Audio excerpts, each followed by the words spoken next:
Yo, yo, yo, yo, yo, yo, yo, yo, yo. This is your man, CounselorReg, in the house, back to you again, live in full effect, on a mission to do what I gotta do. So today, we're going to talk a little bit about communication strategies, and one particular communication strategy anyway.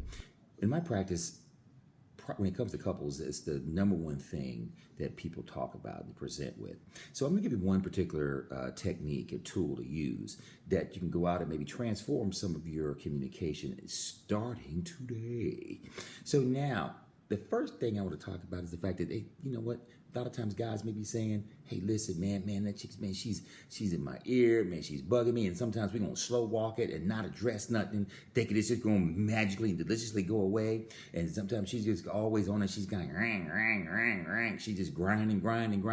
Or it could be the other way around. But a lot of times these are more stereotypically how these might come about. The one thing I would just say is that this tool called, and this is, don't shout me down now, as my old pastor used to say, meetings. He said, meeting, man, I don't want no meeting, man. I just had the meetings at the work, at the job. And I don't want to do more meetings, but this meeting is specific for you and your relationship, and specific around certain things in your relationship. The best way to deploy meetings, so some of the best ways anyway, would be one, around the problems, issue around problem solving. So you got whatever the issue might be from a solving standpoint, say you got too much month in the end of your money, maybe you want to create some meetings. Low-level issues. They could be episodic or semi-perpetual. So there's a kind of ongoing, or something that's kind of a little bit of a nuisance. But then there's some other communication strategies we'll get into that where we need to get into a deeper level of being present. So, but these what I say can be more low-level stuff. Also, a big one, what this could be used for, or meetings could be used for, is logistics and planning. So something you got to do logistically, like we got to have a move, we're about to move, or we got to do something else. It could be retirement, or planning for you getting ready to purchase, make a bigger purchase of a car, boat, whatever it might be.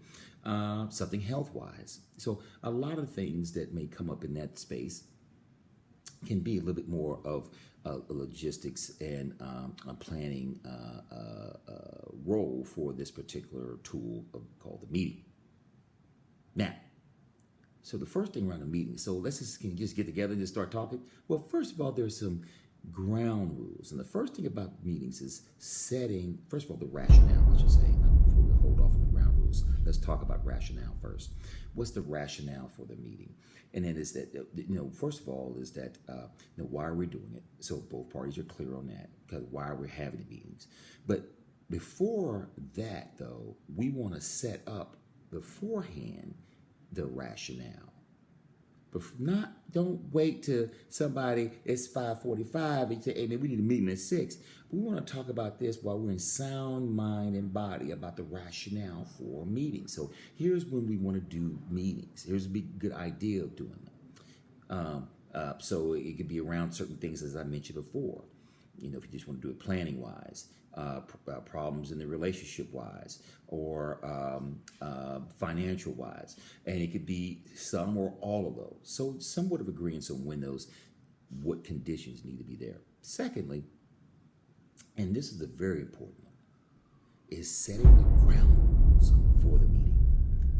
Setting those ground rules, because guess what? If you don't set the ground rules, that bad boy is just going to go off and running. The ground rules keep the car on the road. Now, they ain't coming to get me. I don't know. I may have to push pause on this. I may have to be from a moving location, like they used to say on Living Color. But at any rate, the ground rules keep the car on the road. So now, and so one of the things you want to think about with the ground rules, and first of all, I would start with the ground rule must-haves.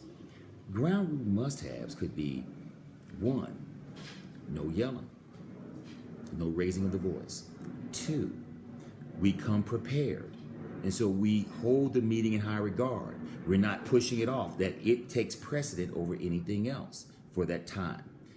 3, to have a certain time where you have to buy in to do the meeting, meaning that you can't just slow walk and say, I ain't got time.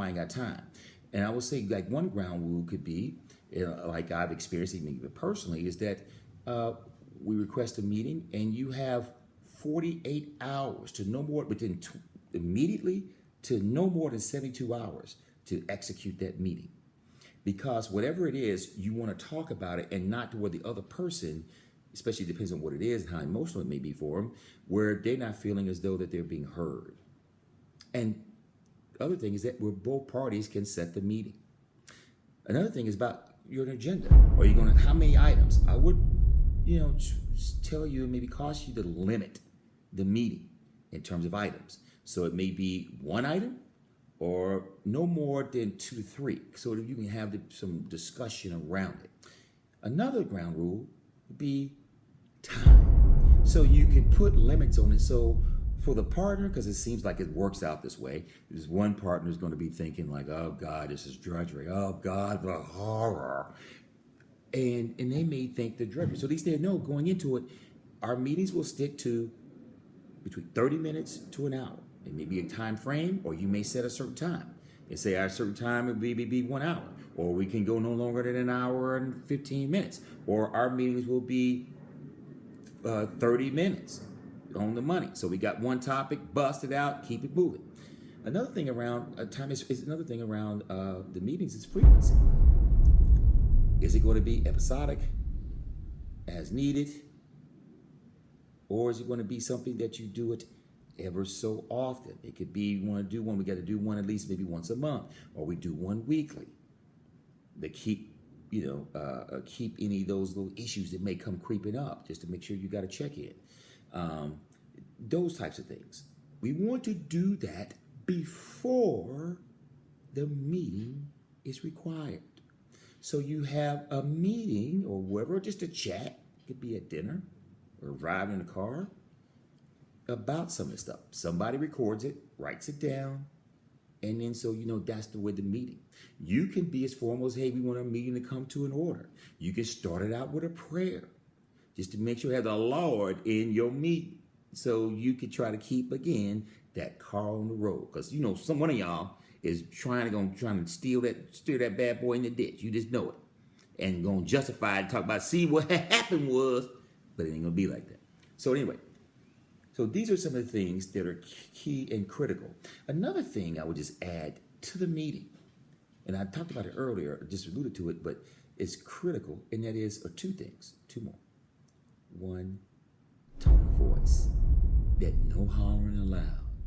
Because, some folks just like to be, they think if they're just loud, they could be more right the louder they go.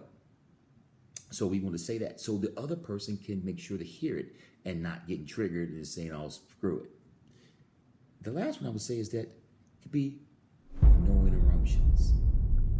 No interruptions in your meeting. That says, hey, listen, so our ground rules is no interruptions. So that person can finish their thought to the point to where if somebody has something to say, you itching, just like you do, raise your hand. And so that person, okay, let me finish my thought. And they finish their thought. Or you don't have to have raising a hand. I'm just saying something you could do if you feel like you got to do something because you just want to jump in, but no jumping in. And the other person, so say for example, if I jump in and my spouse gets to tell me, hey, wait, hold on, no interruptions. Because that reminds me of the rules. Because one of y'all, or both of you, but young folks used to say, both of you are somebody gonna run out of bounds a little bit, and we'll have to be reminded. So anyway, just remember, with the meetings, do it beforehand, set up the ground rules, time, tone of voice, frequency, and the rationale why you want to call the meeting anyway in the first place, or at least the times that you want to do it. And set up a time. You have to execute it within a certain amount of time, whatever you agree to. It could be within 24 hours, it could be within 48 hours, it could be within 72 hours. And compromise on that. It just shouldn't be just, well, hey, but one person think about this. So somebody invariably wants to talk about stuff like right now. But some people are not ready to do that. Give them time. So it may be 48 hours, but at least you agree to it. And the other person, the one that wanted to say it needed time, you got to put that's priority number one within that 48 hours at 6 o'clock on that Sunday, then y'all need to talk about it. All right. This your man, Counselor Reg. Enjoy your meetings. You can put music to it, love and happiness, everything you want to do, but just keep it moving. Just go out and have a great rest of your day and a more fruitful relationship. Peace.